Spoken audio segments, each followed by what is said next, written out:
வந்துட்டேன், விளங்குதா? அதுதான். அப்புறம் நீங்க என்ன சொல்றீங்க, ஊடகத்தை ஏன எதிர்க்கிறது? கேள்வி கேட்டேன். நீங்க திருப்பி அதுதான் செய்தி, அவ்வளவுதான் செய்யணும், திருப்பி காட்டுறீங்க.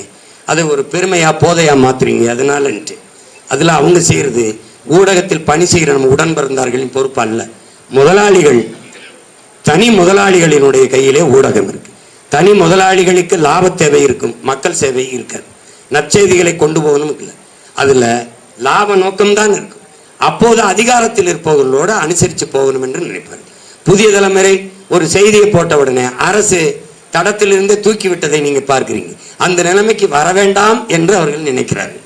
புரியுதா? இப்ப நம்மள மாதிரி போடா அப்படின்னு நம்ம போக முடியாது. நம்மகிட்ட இலக்கம் ஒன்றும் இல்லை, அவங்க கிட்ட இலக்கம் இருக்கு. அவங்க என்ன பண்ணுவாங்கன்னா, தம்பி விஜய் பேசவே மாட்டாரு, அவரை பத்தி 24 மணி பேசுவாங்க. நான் எல்லாத்தையும் பேசுவேன், என்னை பத்தி பேச மாட்டாங்க. ஏன்னா அது அவங்க கடைபிடிக்கக்கூடிய நேர்மை.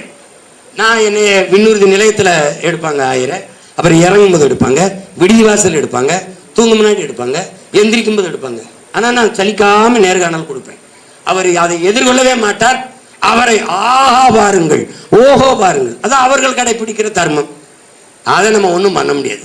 நான் ஒன்றை உங்கள் எல்லாருக்கும் சொல்கிறேன், எனக்காக இந்த ஊடகம் ஆதரிக்கும், எனக்காக இவர்கள் பேசுவார்கள் என்று நம்பி வந்தவன் அல்ல நான் இப்பவும் சொல்றேன். நீங்க எல்லாரும் என்னை விட்டு போனாலும் ஒற்றை மகனாக இந்த மண்ணில் நான் போறேன். நான் என்னையுமே நம்பிதான் நிற்கிறேன். என் கால்களை என் கனவு வழி நடத்துது. நான் அடுத்தவர் கால்களை நம்பி என் பயணத்தை தொடங்கியவன் அல்ல. உங்க கால்களை நம்பி நான் பயணத்தை தொடங்கினா, நான் திருப்பத்தூர் போகணும் போது நீ திருவாரூர் போய் நின்றுவீங்க. என்னப்பா நான் திருப்பத்தூர் போகணுங்க? இல்லைங்க நான் திருவாரூர். என்னப்பா அப்படின்னா ஏன் உங்க கால்கள். அதனால எல்லாரும் எல்லாத்தையும் பேசிட்டா, ஐயா ஸ்டாலின் வீட்டில் நிற்கும் போது எஜமா கோச்சுக்குருவாருன்ட்டு அவர் என்ன பேசுவாரோ அதை பேச வேண்டியிருக்கு. இவ்வளவு நான் பேசுறேன்ல, இது மாதிரி இந்திய நாட்டில் ஒரு தலைவனை பேச சொல்லுப்பாங்க. ஏன்னா இந்த நிலத்திலேயே நெஞ்சு இதயம் முழுமைக்கும் வலியும் மண்டை முழுக்க கனவும் வைத்திருக்கிற ஒரே மகன் நான் தான். அது எவனுக்கு ஒன்றும் கிடையாது. என் கல்வி எப்படி கொடுக்கணும், என் மருத்துவத்தை என் மக்களுக்கு இப்படி கொடுக்கணும், என் மக்களுக்கு வேலை வாய்ப்பு எப்படி பெருக்கணும், விவசாயத்தை எப்படி மீட்டுருவாக்கம் செய்யணுங்கிற கனவு எவனுக்கும் கிடையாது. அதனால ஊடகத்தை குறை சொல்லி பயன் இல்லை.